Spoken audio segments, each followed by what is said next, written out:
So this is Liverpool 8. They really did a job here. I think that the damage is even more devastating than much of that I saw in the States, don't you? Oh, yeah, because I These two men used to lead the most unusual riot squad in the world. They specialized in finding the causes of riots and preventing more civil disorder. Last week they were in Toxteth as demolition men cleared the debris from Britain's worst street violence. It's somewhat hard to tell what of these buildings or which of them were damaged by the riot, and which of them, like probably some over there, that were just in disrepair. And I think the two are related. They're much, I think the area is in much worse shape than it was 8 years ago. Yeah, I was here. I tell you one thing, at least there was a building here 8 years ago. Yeah. They were here in 1973 as senior officers of the United States Department of Justice. On an official visit to Britain, they toured inner city areas in Liverpool, London and Sheffield and predicted that we would face violent riots. Their warnings were ignored. Well, I can see that it's going to be interesting finding out here in Liverpool why this kind of desolation. Last week, World in Action brought the Washington specialists back to Liverpool to investigate the continuing confrontation in Toxteth, which last night erupted into violence on the streets once again.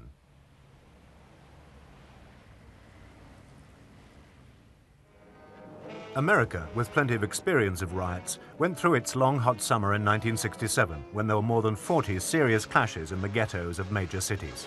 Newark, New Jersey became a city of race riots, violence, looting and hate. For 5 days it was a battleground and a looter's paradise. 83 people died, hundreds were injured and thousands of buildings were looted and damaged. Troops and tanks were ordered in as blacks fought street battles with police in the cause of civil rights. The Newark flare-ups sparked similar riots in other American centers. But the United States has also learned more constructive methods of dealing with riots. The Justice Department in Washington operates a special kind of riot squad, the Community Relations Service, CRS. Its officers around the country spot the tensions in riot-prone cities and draw up secret reports on likely flashpoints. Backed by the authority of the U.S. Attorney General, CRS task forces move into potential trouble spots and advise police, civic and community leaders on how to defuse problems before they reach violent confrontation. If riots do break out, the CRS tries to negotiate a ceasefire, then to help solve the problems which caused them.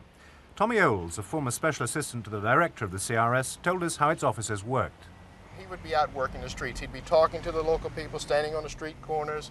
He might be sitting in a car. You might see one stand on the corner with a bottle of beer in his hand. And he's monitoring, he's observing.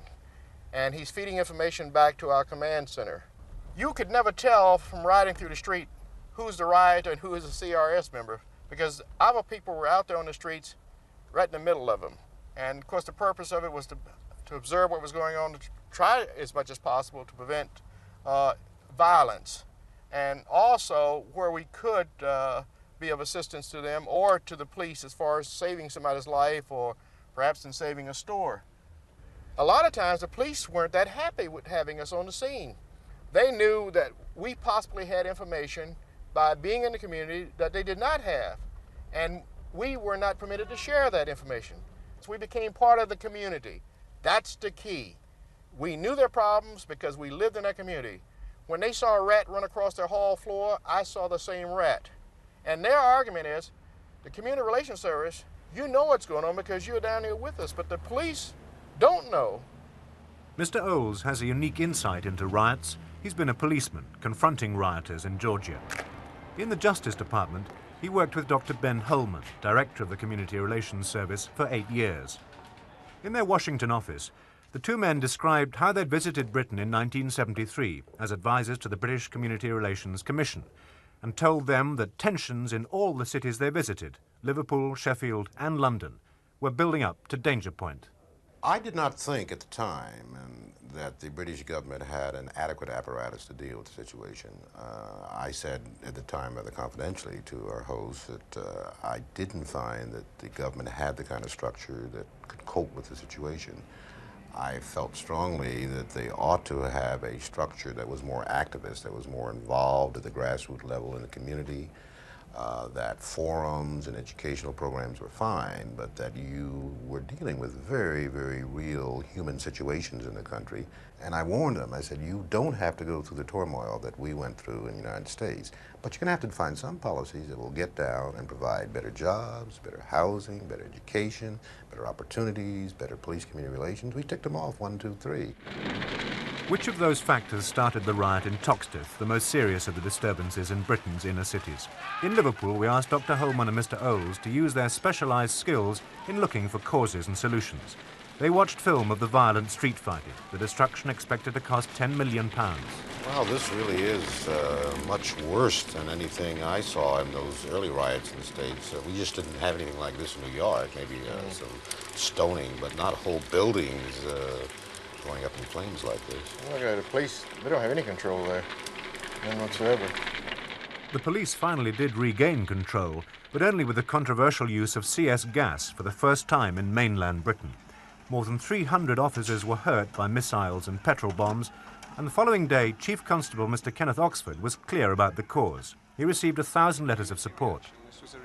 It's a reaction, as I said this morning, by a band of thugs and hooligans who just do not want to live to a civilized system. About 30% of the people in Toxteth are black, born here in a black community which dates back 150 years. The area has a powerful concentration of the problems of Britain's decaying inner cities. Unemployment averages 40%. Crime figures are among the country's highest, 8 burglaries a day, 4 muggings a week. It's a difficult place to police. It was a minor incident with the police which triggered the unprecedented street violence. An attempt to arrest a young black motorcyclist had turned into a confrontation with the crowd as police reinforcements moved in. A well-known local black youth was arrested, accused of assaulting police. As Holman and Oles began their inquiries, the story sounded familiar to them. Studies of American riots show that most are triggered by an incident involving the police, but that usually reflects a background of hostility between the community and policemen. They wanted to know particularly how young people thought they were treated by the police. We were talking to two. They said the other day that they don't call us coon. Behind our backs they're calling us niggers, monkeys, why don't you climb up the tree? Well, a few months before this riot started, I got called coon and all that. Oh, you what? Come here, coon and all that. Tommy Oles, the ex-policeman, went on to assess whether allegations of police harassment in the area were widespread. What I'm trying to find out, if in fact they acted this way because the police did, because it's blacks. You understand what I mean? In the Granby Street area, I talked to over a dozen people on the matter of police harassment. They said as the local police, they would step on their toes, and talk smart to them, trying to egg them on to say things. Some people thought the police were completely out of touch. They were unreachable, and only one felt there had not been harassment. Because I think a lot of the people, they get into trouble with the police pick them up, so automatically they've got a grudge against the police. They don't realise the police have got a job to do. If you get nicked, you know. Interesting enough, another person standing there disagreed with her by saying she had seen harassment and that blacks were harassed. Merseyside police are reluctant to discuss their operations, and the Chief Constable declined to see Holman and Oles, so they couldn't ask him about his policies. But they did hear some of the views of ordinary policemen. The Sunday night was the bad one here. Let me give you my card. The policeman mentioned unemployment and poor recreation facilities as factors in causing the riot. As for harassment, the police were only doing their job, fighting crime by searching people on the street. So obviously the police stopped the kids on the streets quite a lot, you know, and of course they're accused them of being overreacting and harassing them. Which to an innocent kid, I suppose, is true, because it's, you know, if he's walking down the street and he gets pulled 3 or 4 times in 100 yards, he thinks someone's picking on him. Yeah, until his mother's robbed. Until his mother's robbed, yeah. Then where the police? Yeah. After their conversation, we asked Holman and Oles what they'd learned. I was particularly interested in his statements about the crime problem versus harassment, and that's an element that you got to take into account. And it shows how tough the job of solving a problem can be, because what are you going to do? The police have to deal with crime, and yet they have to find ways to do it without being seen as oppressors. The crime-fighting tactic known as stop and search, checking people on the street on suspicion that they might have broken the law, is deeply resented in Toxteth. We asked the Americans whether they felt it worthwhile. I would have to see the statistics to see how many people have actually stopped and searched who were actually involved in a crime to be able to comment. But from my experience, we made very little arrests as a result of that. Dr. Holman. I thought Mr. Old's comments were significant, that that's not the way you solve crimes, and if that's not the way you solve crimes, then why is it so pervasive? Yeah. To find out more about police stop and search policy, Holman and Olds talked to the chairman of Merseyside Police Committee, Margaret Simey. It's the way it's applied that has brought it discredit. It all depends on the officer's discretion. He, poor young man out in the street in the middle of the night, has to decide, does that man look to me as if he's been up to mischief or not? And when you ask, how was his discretion trained, I think that's where we slip up. If you come in from outside, if you're white and he's black, and if you think in their area people are all rogues anyway, then anybody you meet on the street is subject for discretion. The Americans discovered that councillors had already begun querying the tactics, but had met with little success. We thought the first thing to do would be to check up on the figures. How many stop and search occur in the Toxteth area, how many in the suburbs, so on, and what nature of, are they followed by charges, or is the person allowed to go home? But we haven't so far managed to get these figures. I'm a little perplexed because where I come from, the police don't run the government, okay? The police are responsible to the governing officials. And if you can't get this information, it's not made available to you, who's accountable to the public, then who is entitled to this information? Who? I think the fault is not altogether with the police. We have allowed the police to get on with the job, and we've never asked any questions. So they were surprised to discover that the elected police committee had little say in how the area was policed. That was a matter for the chief constable to decide for himself. And you are elected by the people. And you're elected by the people. people. The views of the people. Yeah. And is not the chief constable, is not the people, is not his force accountable to the people? Oh yes, and they would tell you they are more accountable than any police force in the world. And on paper, so they are. They've got the Home Office and the House of Commons and the Queen and the police authority. They're accountable to them all. But when you say how, yes. How do you account? It's a facade. There's nothing behind it. And this I find extremely alarming.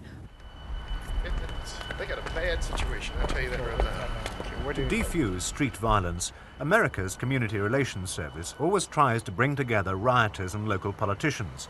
So in Liverpool, Holman and Olds went to hear the views of former Lord Mayor Lady Doreen Jones and her husband Sir Trevor, now leader of the council. In the minds of some people, there's an absolute hatred of the police, and they regard the police as their target and their enemy. And something has got to be done to restore that relationship. It's a major task. I don't see that as the cause at all, because in all fairness to the police, I've been a member of the police committee. I'm not a councillor now, but I was a councillor, I was a member of the police committee. The police have done everything to try to make friends with the people in that area and every other area. But it is their job to keep law and order, and if you break the law, you've got to pay your fine. Now, people can do wrong and then say, oh, the police this, the police that. The police are only doing their job. I understand that you have how many constables in Liverpool? Oh, I can't. Something like 6,000 yes. there. How many minorities or blacks? There aren't very many. There aren't very many black men in the police force. It's quite fair to say that Mr. Oxford has asked time and time again for more black people in the police force. So it is up to them to apply for the job. But what I do object to is people saying, how many coloured men do the corporation have working for them? I think that's terrible, that we should have a book to say so many white, so many black. That's discrimination, isn't it? You can go and look long and hard throughout the city before you will find many black people doing any sort of a job, and it's unusual to see them. But you have also to remember that there are nearly 60,000 unemployed. 60,000? 60,000 throughout the city, and the majority of those are not black. So there is going to be, really, at the end of the day, what we seek is equality of opportunity. And until we tackle that major problem of unemployment on such a vast scale, then there's not really going to be very many job opportunities for anybody, black or white. Bye-bye. Very nice to see you. Nice And if you meeting come you. again, you can come to House and Lamb with us. Okay. I think it's startling to notice the difference between their perception of the problem and the perception of the members of the black community that I've talked to. And it's that gap that's going to have to be closed. Do you see any connection between unemployment and the deprivation in the area and the police action? Of course, I realize that some members of the black community don't want to stress that connection, but there is obviously a connection.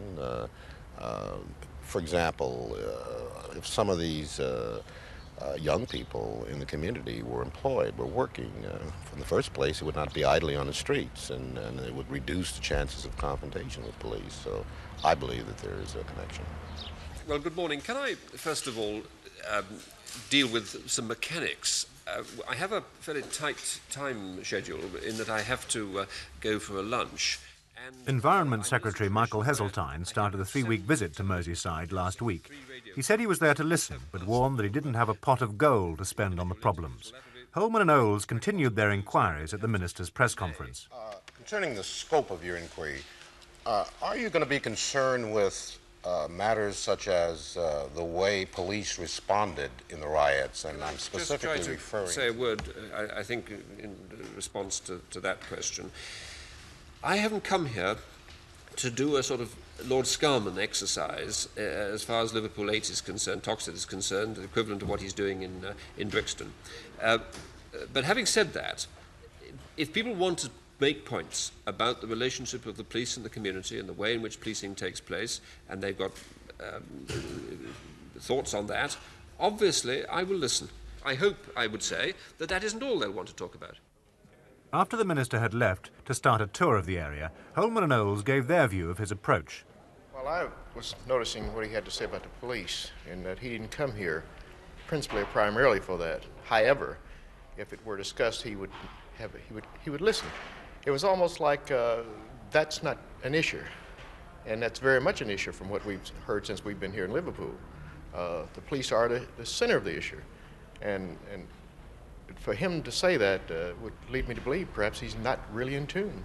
So I was in Liverpool, the Prime Minister asked me to come. By the third day of his whistle-stop tour, Mr Heseltine began talking about the police by meeting the Liverpool 8 Defence Committee, an unofficial group of local activists and black leaders. Well, it's been a very frank meeting, a very helpful meeting. We've been into a lot of issues, and I'm most grateful for the opportunity. Thank you very much indeed. Thank you. Thank you. Do you think you achieved anything coming here, Mr. Heseltine? Well, you can't ever do anything but gain if you talk to people and listen to what they've got to say, and that's what I've been doing. They're making strong allegations about the police. What did you have to say in reply? We all know broadly what the issues are, and I've got to consider everything that's been said to me. Thank you. After the meeting, a sociology lecturer from a local college acted as spokesman for the Defence Committee. Those riots were the result of continual police harassment over years. We told him that, people told him that, time and time again today. Mr. Heseltine listened to that. It was also given a clear message to him that one of the prime persons responsible for the policing of this city, the whole of Merseyside, but particularly this inner area which we're concerned with, is the Chief Constable himself. And people said they're not interested in talking about how to police this area until Mr. Oxford goes. Holman and Olds weren't convinced that the Defence Committee was representative, but its demand for the Chief Constable to be sacked highlighted the problem of bringing both sides together. The Chief Constable is not going to be sacked, so that is a totally unrealistic demand. From my viewpoint, what really has to take place in order to move this thing toward resolution is that sooner or later an appropriate agenda of what can or cannot be done has to be set up. And this goes for both sides. The leadership of the black community has to realize at some point that they have got to articulate some demands that are realistic and that can be done along the lines that Mr. Olds has suggested. I'm reasonably certain that one thing the committee would come up with is a stop and search. Another thing, of course, that is on the minds of some of the people from talking to them is the method of making an arrest, such as standing on the toes of a person, detaining a person on the weekend so as they will have to stay in jail 48 hours before they receive a hearing. I'm reasonably certain that if I were a senior officer in the police department, these are the kinds of things that I would not tolerate anyway if I knew about them. It was back to the streets for Holman and Olds. They wanted to investigate the possible link between problems with the police and widespread unemployment on Merseyside. But like, I come out of college now and there's no work. So like, what incentive is there for anybody to go to college? The general idea amongst youths now, of all colours, is that there's no point in even getting involved in education, because when you come out, you're going to be on the dole. Plus, most youths are sort of labelled now, especially black youths, because there's a lot of unemployment, as like vandals or criminals or something like that. So straight away, you got a special sort of angle that the police work on, which is like harassing, stopping and searching all the time. What about the white kids? Are they treated the same in this area? In this area, yeah. Well, like, one of the favourite expressions of the police in this area is like, the white youth are nigger lovers. You know, so therefore they deserve no better. You know, they deserve to be treated as a black. You know, you've got a structure like in this area where you've got working class whites, and underneath them you've got working class black. And then they are the lowest rung, you know, and the working class white youth in this area are classed like the working class blacks. They're given the same treatment, they're given the same harassment, only they are getting the harassment without the racialism. You see, it's slightly worse for us because we are getting harassment and racialism. Holman and Olds wanted to recheck further whether there was any strong racial difference in the way youngsters felt. In a furniture workshop giving short-term jobs on a government-sponsored youth opportunities scheme, they found a group of teenagers, most of them white. When you complete this training here, your course, do you hope to get jobs? Or do you feel you get jobs? Or will it be jobs for you? No. You go on the door. Is that right? Yeah. Straight to the door. Straight to the door. Well, let me ask you, what incentive then is it for you to do this? Instead of us being lazy and just going on the dole, we chose to do this because we want to learn something, so to show them that we want to do something instead of just lazing about on the dole. A lot of people saying there's a black-white thing here, that it's just the blacks. Is there any truth to that? Are you treated different than the blacks? No. Really. No, everyone's the same. Everyone's It's just lads, teenagers that get pulled up mostly, isn't it? You get when the I first feel arrived here several days ago in Liverpool, I was of the opinion it was black. But now I understand it is not a black problem. It's a people's problem. Whites are affected as much or maybe more because of the numbers. These are desperate people. They want to work. They want to do something. They want to contribute. They want to be part of. They want to be heard. If that's the case, Dr. Holman, why do you think it was mainly black kids on the riot? Well, you got to remember that all the problems that you encountered with these young white youngsters, that you encounter them, of course, with the black youngsters. But besides that, they have the color of their skin. Two government ministers are now touring Liverpool to find out what the tensions are. The police committee has set up a working party to improve police-community relationships. The chief constable is to hold a conference with local leaders. Meanwhile, in the United States, Community Relations Service officers are working in secret on the streets of 10 cities. Armed with the authority of the Attorney General, the specialists are advising police chiefs and community leaders. They're trying to ease tensions which, if left unchecked, could flare into riots. In the long term, you're going to have to worry about the basic economic difficulties your nations are experiencing, obviously. You're going to have to worry about housing. You're going to have to worry about finding ways to provide more realistic education for poor youngsters so that they do, when you do get the economy going again, they do get the training that will permit them to enter useful jobs. Those are indeed intractable problems, as you know, and I assume that your nation will be working on them. But those are the underpinnings that lead to, ultimately, to the tensions, even with the police. Had Dr. Holman and Mr. Olds been fair in emphasizing a breakdown in policing? Well, I don't think at this serious state in your country that you ought to be concerned with the question of laying blame. You have to be concerned with what you're doing that led to the riot, and you're going to have to be concerned with trying to make certain that you don't do it anymore. And I am absolutely convinced at this stage of my visit, at the end, that the police practices and what they did or what they've been doing over the years was a very serious contributing factor to the riots you had in your country.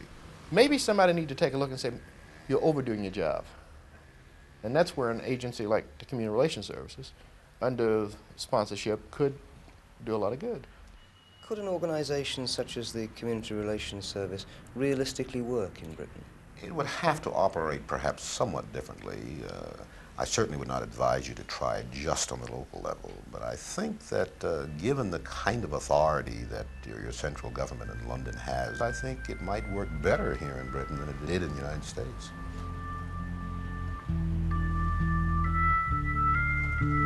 If you don't take dramatic action, and very quickly, I believe that by this time next year you will have more riots in this country, and they're likely to be more severe, more deadly, more bloodshed on both sides.